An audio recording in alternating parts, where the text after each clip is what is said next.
Siapakah aku ini Tuhan? Lah kok takon? Ngono kok takon? Who am I? Lah kok tanya? Kita hanya diketawain kok sama malaikat. Mestinya kita sudah tahu, saudara. Karena dasar hidup doa kita adalah belas kasih Allah. Kita orang-orang yang dicintai olehnya. Maka kalau masih bertanya dan bernyanyi-nyanyi macam itu, apa kamu nggak pernah berdoa? Sikap dasar kita sungguh-sungguh karena menyadari Allah berbelas kasih. 3 hari yang lalu saya kehilangan teman. Saya mau hemodialisis. Jam 7:30 masih melihat seorang teman, seorang bruder Karitas dari Purworejo dengan langkah yang gagah. Dia 3 tahun lebih muda dari saya. Dengan senyum yang merekah melalui ganggang itu. Tetapi pukul 10 atau lebih itu saya juga sedang ada baru memulai diberitahu Romo bruder nggak ada. Hah? Saya juga tertanya, apa? Bruder nggak ada. Kapan? Barusan. Yang tadi aja melakukan aku kok. Iya baru saja. Mau kapan dia semarin kepada dalam. Saya kehilangan teman lagi. Dalam hitungan yang ke-29. Dalam nama Bapa dan Putra dan Roh Kudus. Tuhan bersamamu.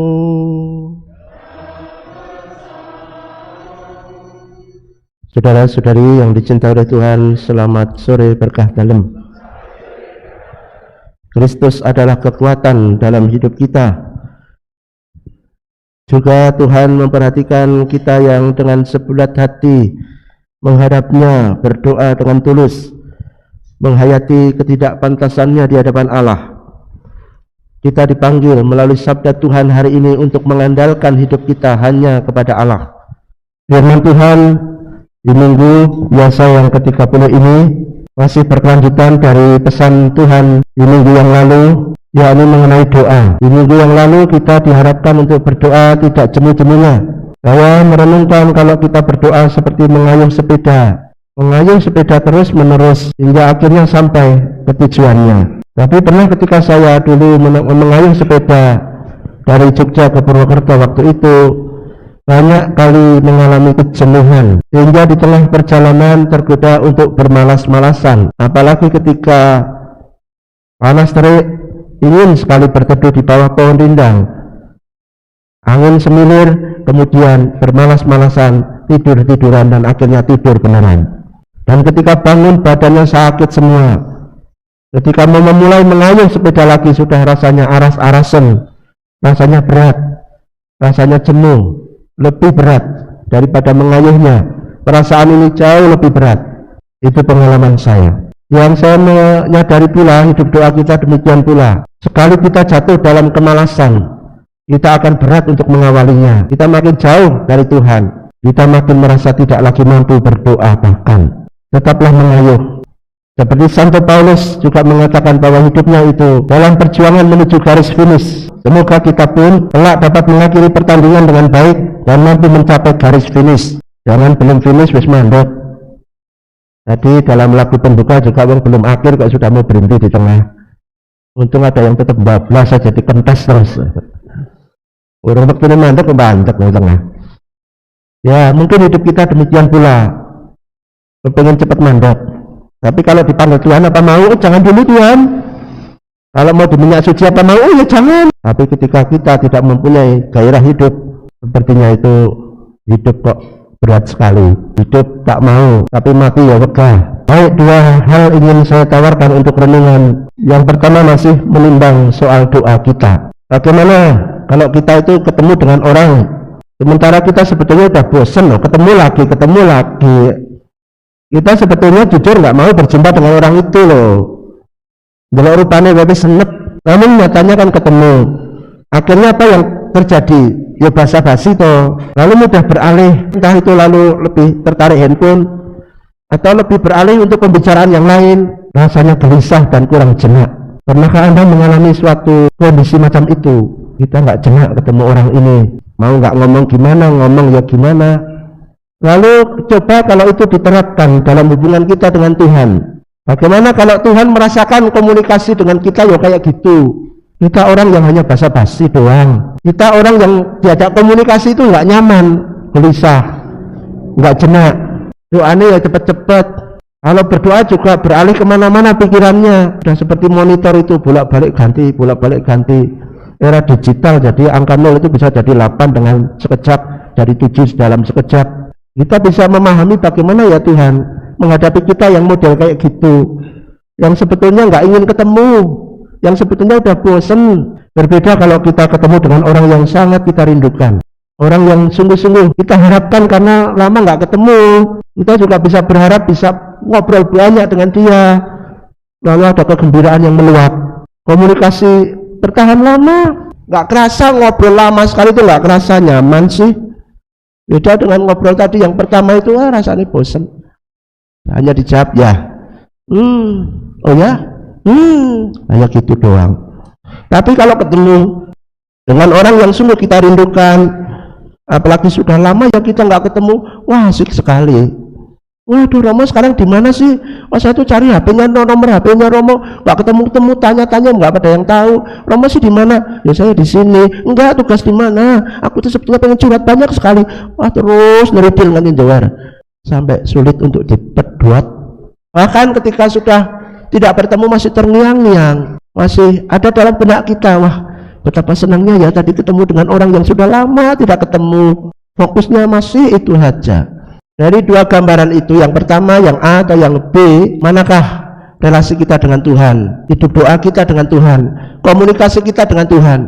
Apakah yang A, yang kita itu mudah bosan, pokoknya panas, doanya banyak, doa yang tidak keluar dari hati, doa yang pengen cepet-cepet, doa yang hanya berisi keinginan dan pamrih, bukan doa yang tulus. Coba kalau Anda merasakan sebagai Yesus Kristus menghadapi orang yang berdoa macam itu, bagaimana relasinya menjadi tidak indah. Orang nggak betah lama-lama, maka orang sering cepat keluar, pengen keluar dari gereja. Dulu saya amati di tempat ini orang sering cepat pergi ke gereja, pergi dari gereja saya baru keluar sampai gerbang aja udah hanya melihat punggung dan pantat doang. Ya ampun, yang disetori bokong. Saya nggak ngerti mereka nggak jenak karena apa sih ya.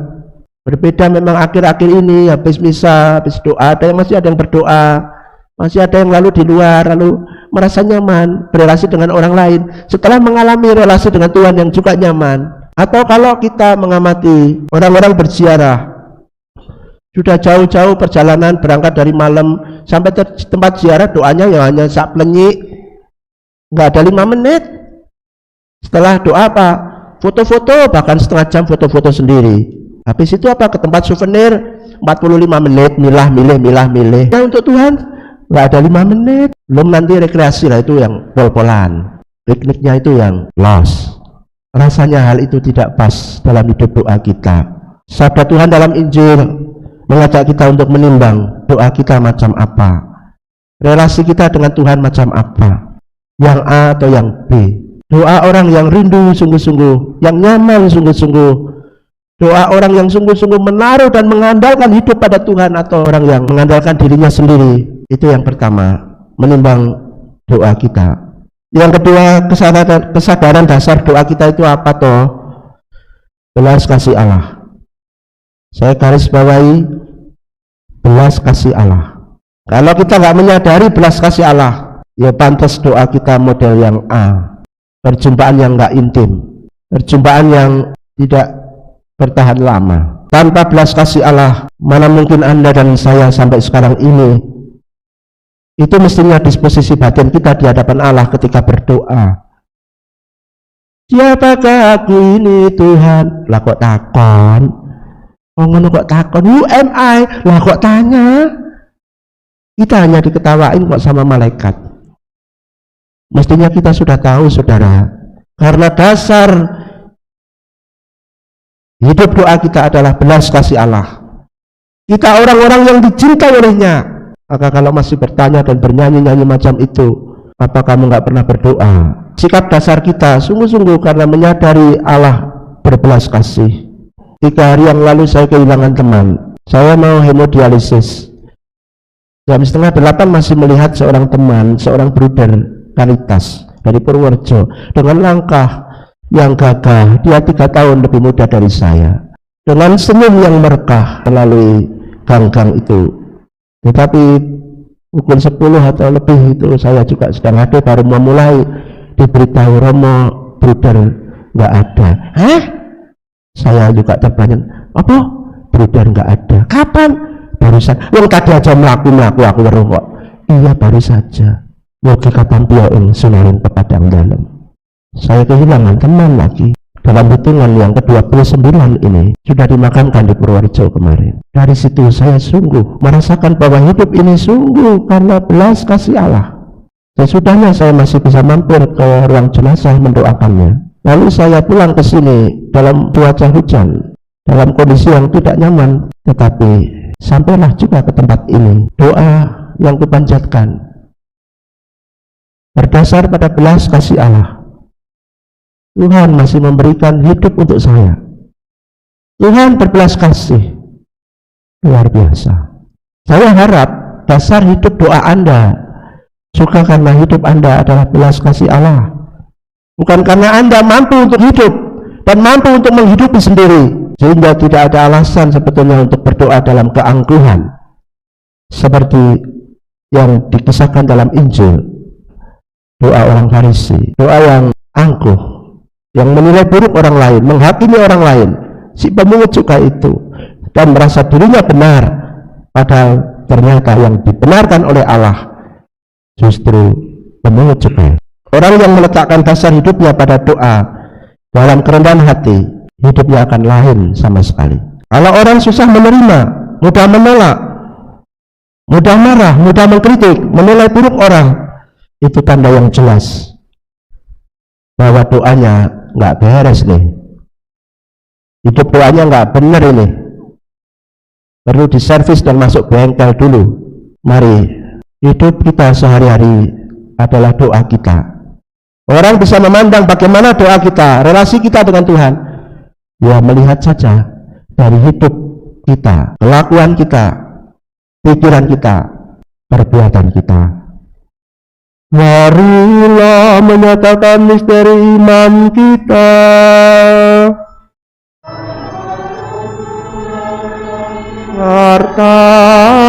Katakan kebangkitan-Mu kami muliakan hingga Engkau datang.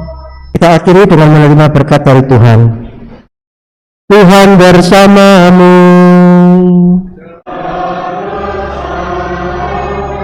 Semoga kita dan mereka yang kita doakan senantiasa dilindungi, dibimbing dan diberkati Allah yang Maha Kuasa, Bapa, Putra dan Roh Kudus. Misa sudah selesai, pergilah mewartakan Injil Tuhan.